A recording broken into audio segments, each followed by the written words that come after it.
मी आजपर्यंत ह्या चळवळीत, सामाजिक राजकीय जीवनात काम करत असताना माझ्या आई-वडिलांकडून किंवा माझ्या भावाकडून किंवा आमच्याकडून सगळ्या हं. कुटुंबाकडून बरीच जमीन आमची विकली गेली. सावकार किंवा अशा लोकांना एक जमीन वडिलोपार्जित जमीन विकली गेली आणि मग ती विकली गेल्यानंतर मग आमच्या मॅडमना आमच्या वडिलांनी वगैरे वयस्कर आहेत ते.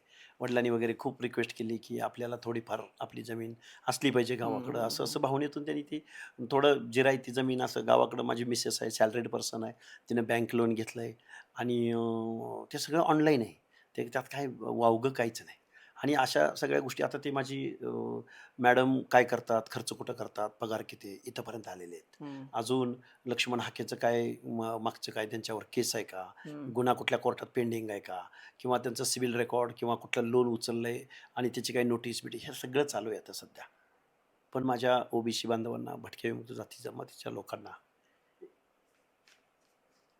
हं. या गोष्टी 2 मिनिटं.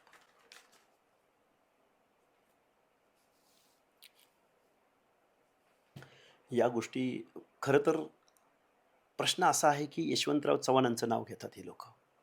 फुले शाहू आंबेडकरांचं नाव घेतात. आणि एक माणूस आवाज उठवतोय, तर त्याच्याविरुद्ध त्यांना मला सळो की पळो करून सोडणं. माझ्या शेजारच्या लोकांना त्यांनी आता ताब्यात घेतलेलं आहे. एक एक मुलगा माझ्याबरोबर गेल्या 10-11 वर्षापासून माझ्या शेजारी राहतो. मी त्याला इथं आणलं.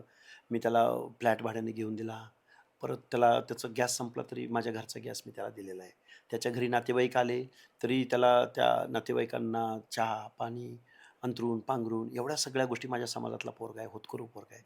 त्याला मदत केली पाहिजे या भावनेनं त्याला त्यांनी कॅच केलं आहे आणि तो अशा पर्सनली सगळ्या गोष्टी फोटो काढलेले आहेत त्यांनी. कुठं मुंबईला गेला, कुठल्या हॉटेलमध्ये राहिला, कुठं काय झालं, ह्या सगळ्या गोष्टी हे हे सगळं चालू आहे. हे अपेक्षित आहे मला.